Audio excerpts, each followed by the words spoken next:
Do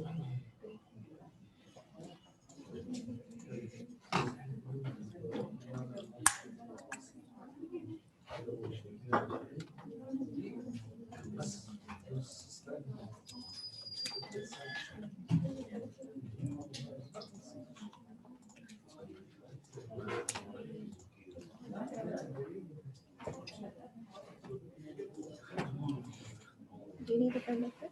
Sorry. Yeah. Thank you. Okay, Assalamu alaikum. Apologize for being late. Maybe we should start. So today's lecture is on pain. It's a very complicated topic. We'll focus on this lecture on the nociceptive pain, as we'll see, because pain is a huge topic. Sorry, do we admit people? So basically, we'll start with defining, the nociceptors, defining pain, and then we'll talk about nociceptors. Then we'll talk about transduction of pain, of the nociceptive pain, transmission of the information. We'll also talk about two phenomena, the sensitization and modulation of pain, okay? So pain has been defined by this organization as unpleasant sensory and emotional experience associated with an actual or potential tissue damage, okay? So there has to be an actual or potential damage, and you get this unpleasant experience, what we call pain. So pain, if we take the pain experience and dissect it and look into it in a more focused way, what we'll see is that pain is actually a multi-dimensional experience. So it has multiple components. There is the sensory discriminative component, which deals with the intensity of pain, the location of pain, whether it's dull or sharp, etc. And there is the motivational affective component, which deals with your fear or, tiredness, okay, that comes with pain. And there is the cognitive component, which basically your past memory, of painful experience. So all of these components give rise to what we call the pain experience. There is also a social component when you isolate yourself from your loved ones. So pain can be classified based on multiple, criteria. One of those is based on the duration. So it could be, acute, which means is very short in duration, and the cause is usually known. When you remove the cause, the pain goes away, okay? And so in this way, acute pain provides a protective function, okay, as you learn from your pain experience. For example, when you burn yourself, you learn that fire is dangerous, because, this is how, it is. Whereas with the chronic, it's longer in duration. Usually the cause is not very well known, like in the case, for example, cancer is usually is considered a type of chronic pain, and it's very dysfunctional. It doesn't provide a protective function. Also, another way of classifying pain based on the etiology, okay, based on the cause of pain. So pain can be caused by stimulation of the nociceptor, and this type of pain is called nociceptive, okay? And there is another, type of pain, which is the neuropathic pain, which is an actual damage to the nerve cells, okay? So this is called neuropathic pain. So today's lecture, we will be focusing on the nociceptive pain, which is triggered by the nociceptors, okay? And so nociceptive pain can be either somatic, because these nociceptors are found everywhere in our bodies, okay?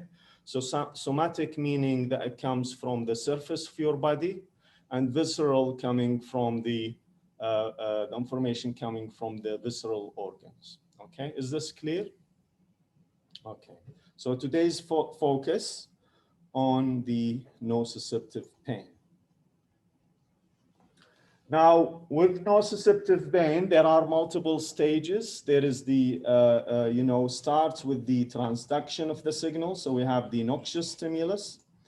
We have the transduction of the signal, then transmission of the information, then projection to terminate in the brain for perception. And there are other phenomena happening along the way. One of them is modulation and the other is sensitization. So we'll go through each of these stages in more details.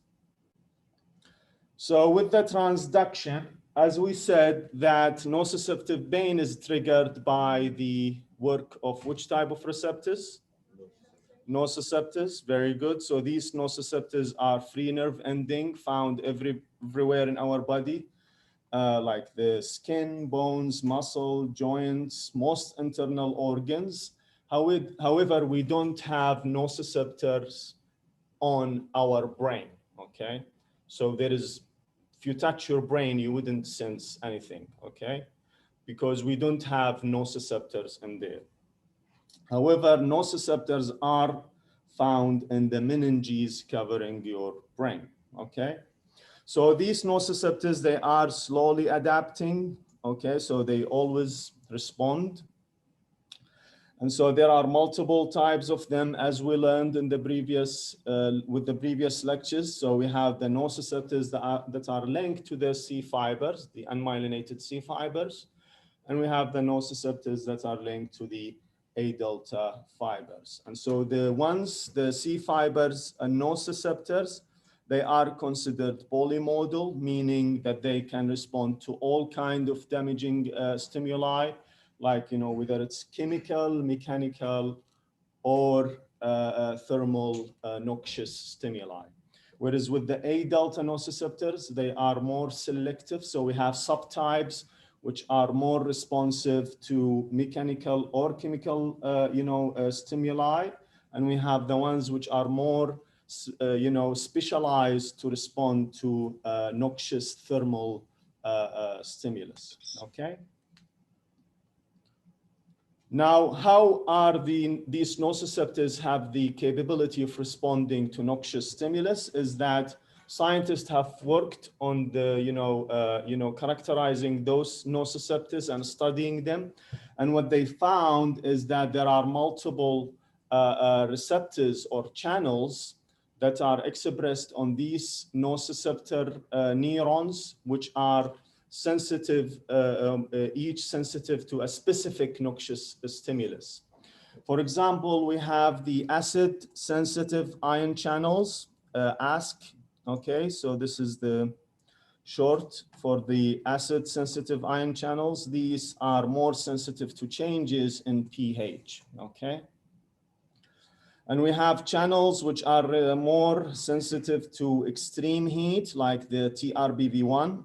So you can see here we have multiple receptors, each sensitive to different changes in temperature. So we have these TRPA1, which are sensitive to extreme cold temperatures, and they provide the sensation of painful cold. Okay, cold can be painful. Okay, and we have receptors which are more sensitive to extreme high temperatures, like TRPV1. And so these respond to extreme temperatures above 43 degrees. Okay, so this is when they start activating. And we have other thermoreceptors which provide sensation of warm and regular cold. Okay, so they don't really are considered nociceptors, they are considered thermoreceptors. Okay. So these receptors, okay, so like TRPV1 here, which we said is more sensitive to what? Anyone, guys? TRBV1, cold or hot? Cold. TRBV1, hot. Okay, so these TRBV1 are sensitive to extreme heat temperatures, like so you can see here, they respond when the temperature is above 43 degrees or so. And they are also found to respond to capsaicin. Anyone is familiar with capsaicin? I think it gives the food its spicy. Very good. So capsaicin is the ingredient found in chili. Okay, and so this is why when you eat spicy food, Indian food, you get the hot sensations, the tingling. Okay, so this is because you have activated the TRPV1 channels. Okay, so these TRPV1 channels, when they are active, they allow the influx of cations, especially sodium or calcium. And so as we know and familiar with the process, this will generate a graded potential at the receptor level, leading to depolarization of the sensory neuron if it reaches the threshold. Okay? Is this all good? Same page? We all? Okay, good. Now with the transmission, we know that the nociceptors, as we said, they are linked to two types of fibers. There is the A delta and there is the C unmyelinated fibers. And with the pain experience, when you cut yourself, usually you get two types of sensation. There is the immediate pain experience that you get from the cut, which is very sharp. And there is the dull aching pain that comes afterwards. Yeah, you all experienced pain, right? So there is the cut sensations and there is the dull aching pain that comes afterwards.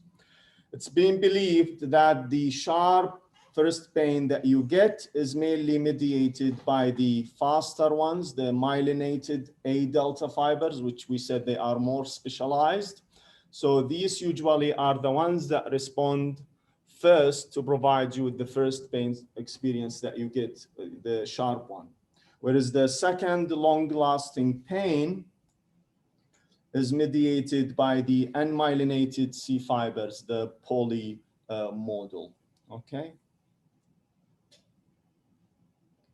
Now, these sensory neurons will enter the spinal cord from the dorsal horn, and they will terminate. So here, as you probably learned this in anatomy. So the dorsal horn of the spinal cord have been, divided into multiple lamina. You are familiar with this. So this is called the Rex lamina. So we have, I think, 5 or 6 of them. So the C fibers are found to terminate in lamina 1 and 2. So this is where the C fibers terminate, okay? Whereas the A delta fibers, they terminate in 1 and 5, okay? And so interneurons are found across all the laminas, okay? And so basically the first order neurons communicate with the second order neuron in the dorsal horn of the spinal cord via the release of glutamate, as well as the neuropeptide substance B, okay? So now, as we learned that the pain sensation or information is transmitted in the anterolateral pathway. Okay, anyone can explain to us the anterolateral pathway, guys? Okay, so basically yeah, come in here. Come. Yeah. I think we have time. Okay, so basically first we know the anterolateral pathway is responsible for pain and temperature. We have pain and temperature going to the dorsal root ganglia. The central process will project to the spinal cord. It will synapse at the level of its entrance, and then it will continue to ascend in the ipsilateral side. And when it reaches the medulla, is going to form the level of the pons. It will form the spinal lemniscus. It will continue to ascend through the tegmentum of the pons and the midbrain, and finally terminate in the ventro-posterolateral nucleus of the thalamus. And obviously this tract is second order neuron. The ones that are projecting from the dorsal ganglia are the first order neuron. After synapses of the ventro-posterolateral nucleus and thalamus, third order neurons will project from there, and they'll continue to the primary sensory cortex of the first central gyrus. Okay, very good. Thank you very much. Can you clap for what's your name? Tariq. Hayakallah, Tariq. Okay, very good, Tariq. So Tariq explained the anterolateral pain pathway, which is responsible. Yep. Okay, is it meant to be contralaterally? Sorry. Is it meant to be contralateral, not ipsilateral? Yes. Yes. So basically, the anterolateral pain pathway. So what he explained is the information that coming from the body, and so the crossing over will be happening at which level?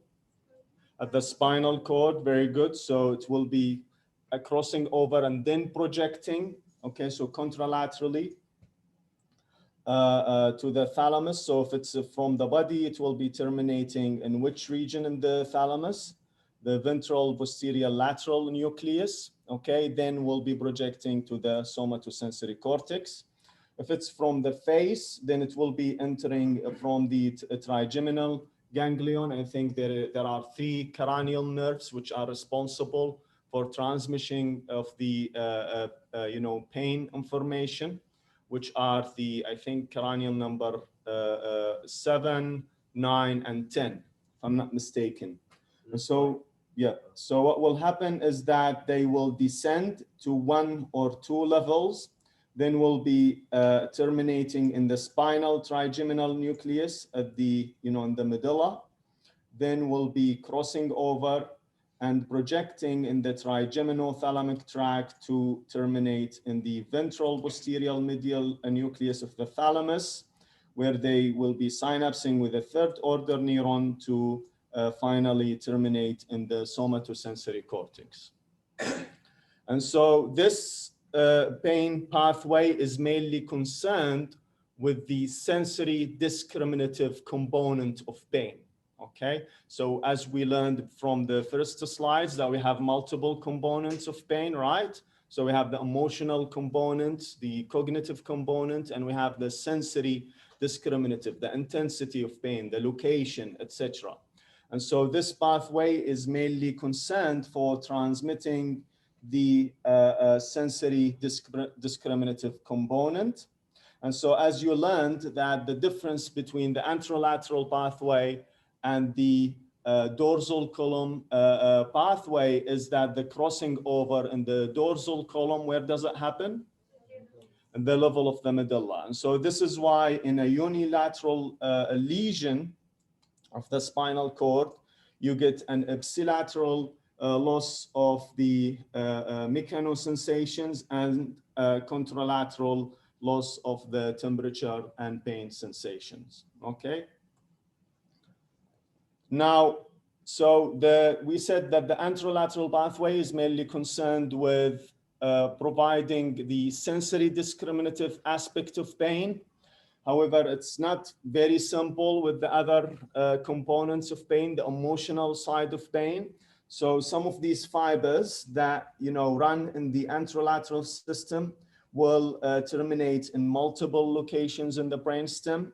One of them is the reticular formation in the medulla, and the reticular formation is believed to be responsible for the alertness. Okay, so you see in some patients that have difficulty sleeping, and this is because of the activation of the reticular formation.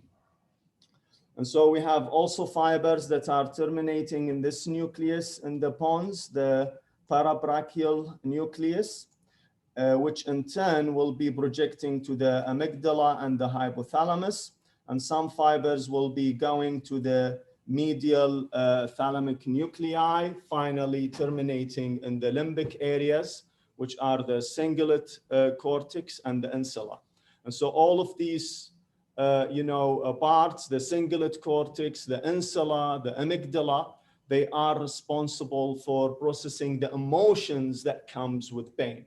Okay, and so these areas, which we said so as we So this is basically summarizing what we just explained. So we have the anterolateral pathway, which will be, the information will be terminating in the somatosensory cortex. And this is responsible for which component of the pain experience? Which pain experience? The sensory discriminative experience, whereas the affective or the emotional, and cognitive part of pain will be processed by the fibers that are terminating in the anterior cingulate cortex and insula, okay? And so these parts, the sensory cortex, as well as the limbic areas of the brain, these are called the pain matrix, okay? Because they are the ones that are, gonna process the pain experience as a whole, okay? So we have the sensory discriminative component and the emotional and cognitive components of pain. Now, the other type of pain, so what we talked about is the somatic, nociceptive pain. With the visceral nociceptive pain, it's considered referred, okay? What do we mean by referred is that, for example, as in people or patients with heart attack, usually the sensations come from the shoulder rather than from the heart, okay? And the reason for this, it's because basically, as we learned that we have fibers, which are the A delta fibers, they will be terminating in which radix lamina? We said they terminate in the lamina 1 as well as lamina 5. Okay, in lamina 5, we also have other fibers terminating. So this lamina 5 has multiple fibers, mixed of fibers terminating in lamina 5. One of those fibers is the A beta fibers, which, as you learned, they are responsible for what? The A beta?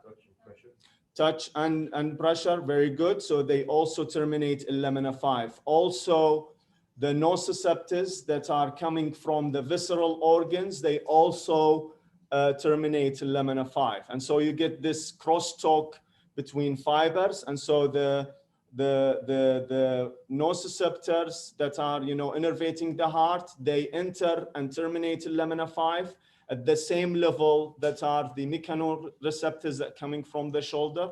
And so this is because of the crosstalk, you get the patients get the feeling in the shoulder rather than coming from the heart. And so this is why it's called referred pain, okay? Is this clear? Good. Now we'll talk about this phenomenon of sensitization. As we learned with the mechano sensation, that the intensity of the stimulus can be decoded by the brain because of the intensity of the stimulus can lead to more frequent action potential that will be interpreted as a higher intensity stimulus, right? With pain is a different experience. So what we get basically is that this is normal pain, as you can see. And so sometimes a noxious stimulus, when you stimulate with a noxious stimulus, which is the same, it's noxious, it will lead to even higher intense pain, isn't it? When you stimulate with, for example, when you have a burned skin, when you expose the burned skin to heat, you will get very high intense heat, intense pain, and this is called hyperalgesia, okay? And hyperalgesia is due to what we call peripheral sensitization, which we will talk about in a second. So what you need to know now is that noxious stimulus can induce high intense pain, which what we call hyperalgesia, and this is due to peripheral sensitization. And sometimes even non-noxious stimulus, like brushing on the injured area, okay, like with a feather or brush or whatever, can induce pain, which is, the brushing is non-noxious stimulus, but still can induce pain. And this phenomenon is called allodynia. And this is mainly due to central sensitization, as we will see in a second. Okay, is this clear?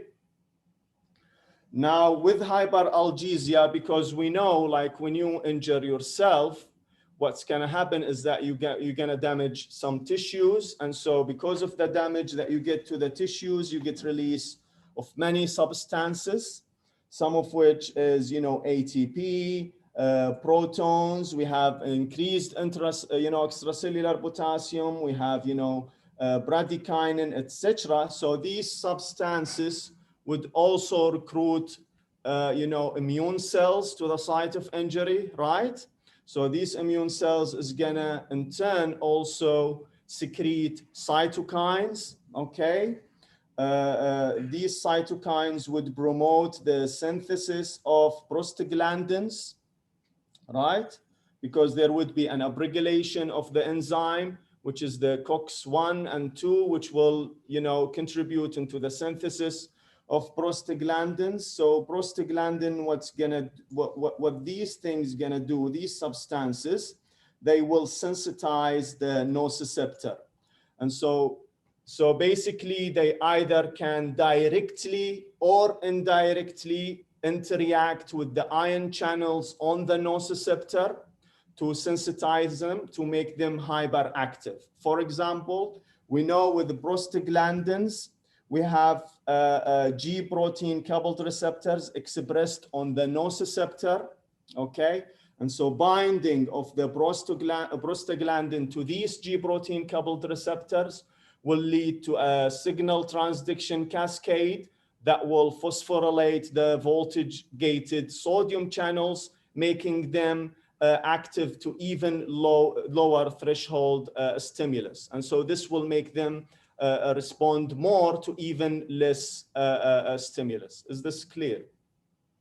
So all of these substances will basically sensitize the peripheral nociceptor. And now after sensitization of the nociceptor, it will in turn also release peptides like substance B and CGRP. So these neuropeptides in turn will contribute into the inflammatory mediators by inducing vasodilation of the blood vessels, and also induce the release of histamine from the mast cells, which histamine will also contribute into the inflammatory soup that will in turn make the nociceptor sensitized, okay? And so because these nociceptors, the sensory neurons, they have many branches, okay? So these branches around the injured area, so we have an injured area and around it, and so these branches will also start releasing substance B, and this is why even around the injured area becomes painful when you basically stimulate it, okay? Because of substance B. Is this clear? So this is how many of the drugs work, like the non-steroidal anti-inflammatory drugs. What they will do is that they will inhibit the synthesis of prostaglandin, which, as we said, prostaglandins does what? Anyone? Sensitize the nociceptor. And so when the nociceptor is not sensitized, is not hyperactive, you get a relief of pain, okay? And so also local anesthetics, like the ones that you get in the dentist, what they do is that they block the voltage gated sodium channels. When they are blocked, it means that there is no transmission of the signal to the brain. And so this is how you get relief of pain, okay? Is this clear? So this explains the peripheral sensitization, which give rise to the phenomenon that's the hyperalgesia. Hyperalgesia is the primary hyperalgesia is in the site of injury. The secondary hyperalgesia is around the site of injury, okay? And so we said even non-noxious stimulus like brushing can also induce the pain sensation. And the reason for this is because of central sensitization. Peripheral is happening in the site of injury. Central is happening in the dorsal horn of the spinal cord. So here we have the primary sensory neuron, as you can see. And this is in the dorsal horn of the spinal cord, okay? So this primary sensory neuron is communicating with the secondary order neuron, okay?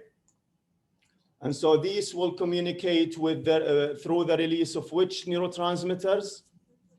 Glutamate and substance B, very good. So this one here is active due to, you know, the noxious stimulus.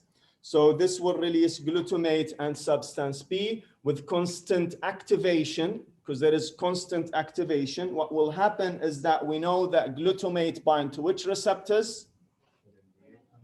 AMPA receptors and the MDA receptors, very good. Okay, with constant activation, we know that the MDA receptors are usually blocked by which ion? With magnesium, very good. With multiple or consistent activation, there will be the removal of magnesium. And so we have now AMPA and MDA receptors being active, allowing the influx of calcium to the inside of the postsynaptic neuron.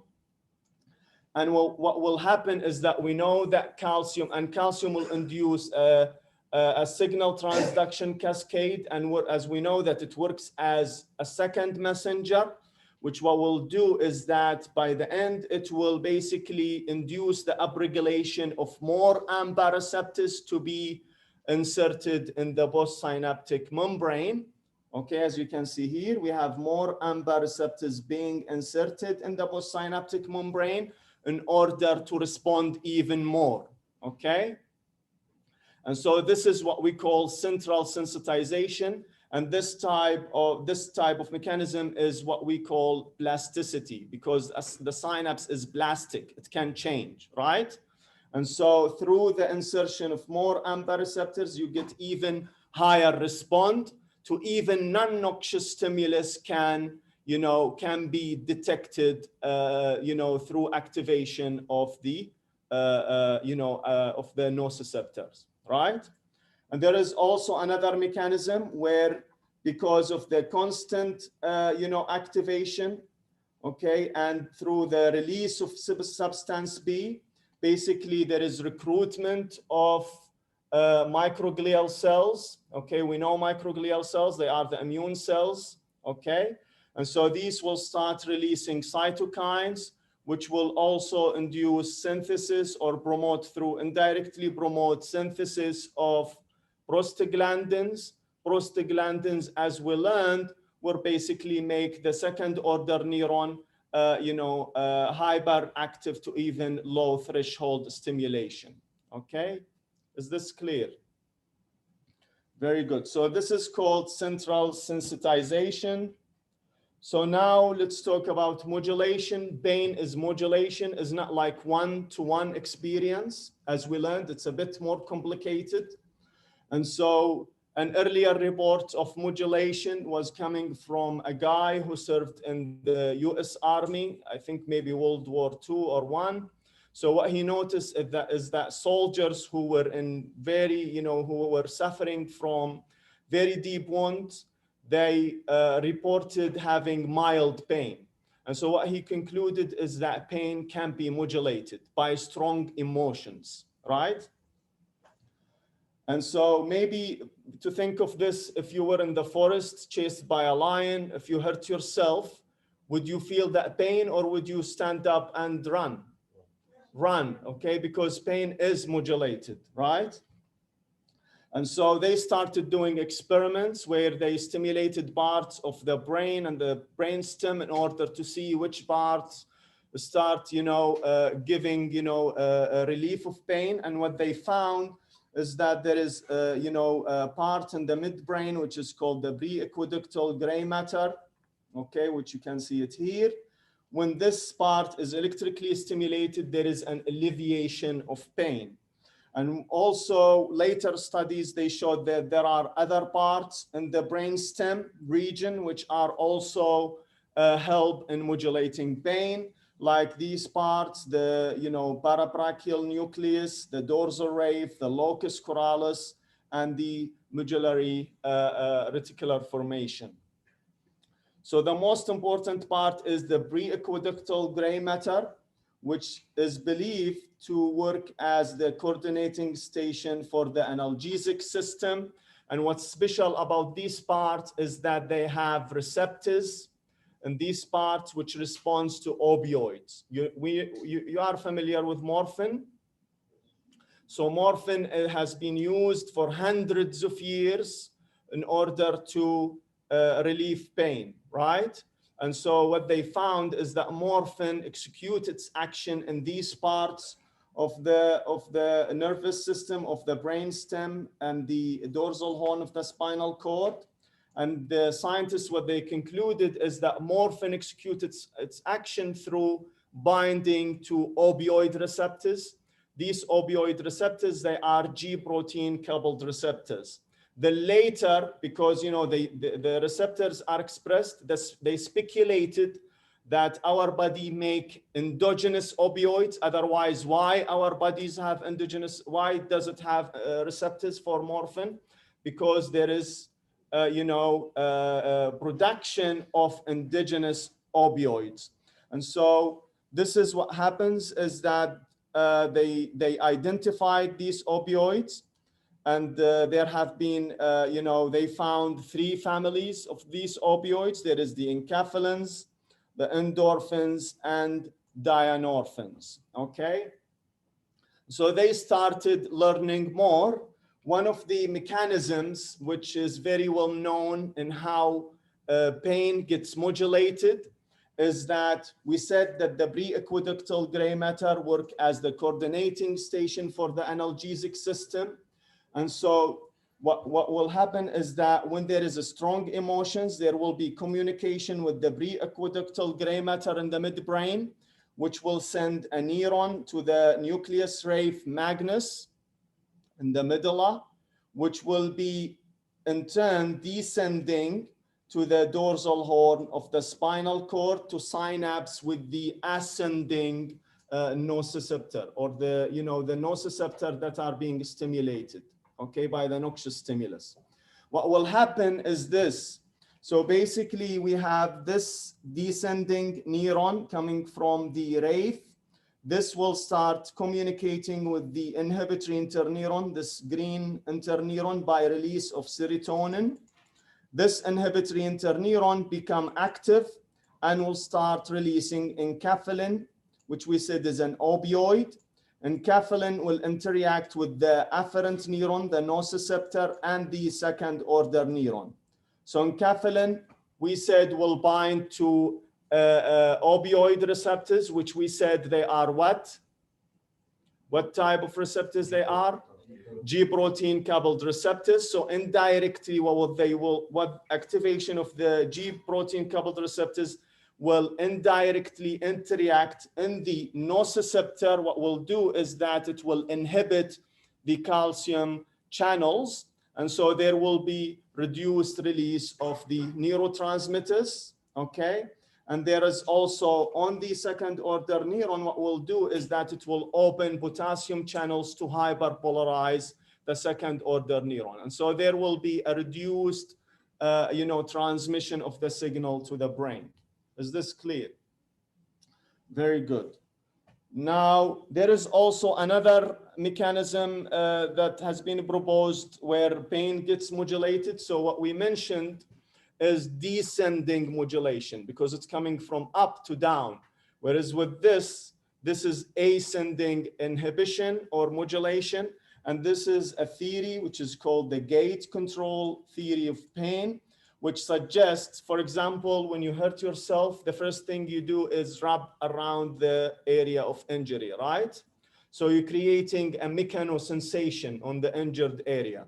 And so this theory proposes that the sensations that you're creating, which will be transmitting in the A beta fibers, will be communicating also with interneurons that are in the dorsal horn of the spinal cord. These interneurons are inhibitory. And so because these ones are faster than these ones, okay, what will happen, this will reduce the information coming from the C fibers, okay? And so this is why you get a reduced, pain signal transmission, okay? So this is just a theory which is called the gate control theory of pain, and it is an ascending modulation. Is this clear? Clear? Yes. Okay, good.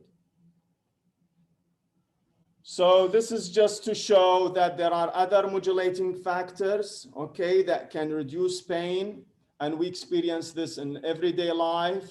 For example, we have the placebo analgesia. If you believe in a medication, or if you don't believe in a certain medication, this will play part in modulating pain, okay? So if you believe, if you have a strong belief in Pfizer vaccine, you will, feel that it will work, right? So this is called placebo analgesia.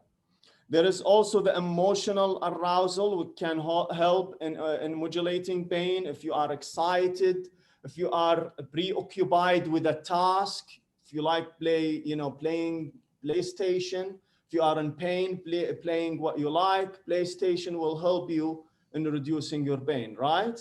So we have also different circumstances can help in modulating pain, even like informing others of your pain can help in relieving pain, because as we learned that the pain experience is a bit more complicated because we have the emotional areas in the brain, the limbic system involved in modulating pain.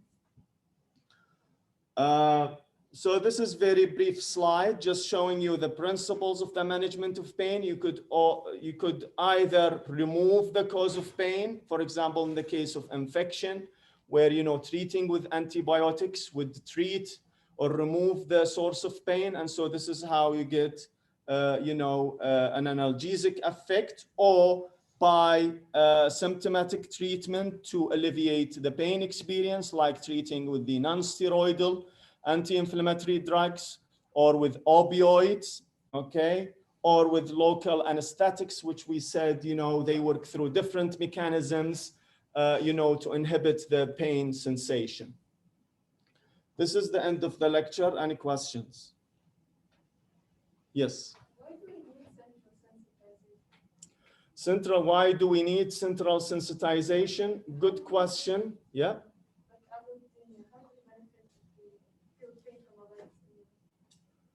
So how do we benefit from a lighter stimulus? A very good question. The idea here is that the pain sensation is not one equal to one, okay? So there are always changes, like with central sensitization, because even like I said, this is very complicated. Like with neuropathic pain, for example, you get a lot of central sensitization, okay? And so the idea is that there are changes happening even at the level of the dorsal horn of spinal cord. And this is why, so this one of the signs is that even light touch can also induce a pain sensation. Why? I'm not sure. Could it be that it just makes you alert that there's something wrong going on? Maybe. Very good hypothesis. It could do that. Other questions? Okay, thank you very much. Have a nice day.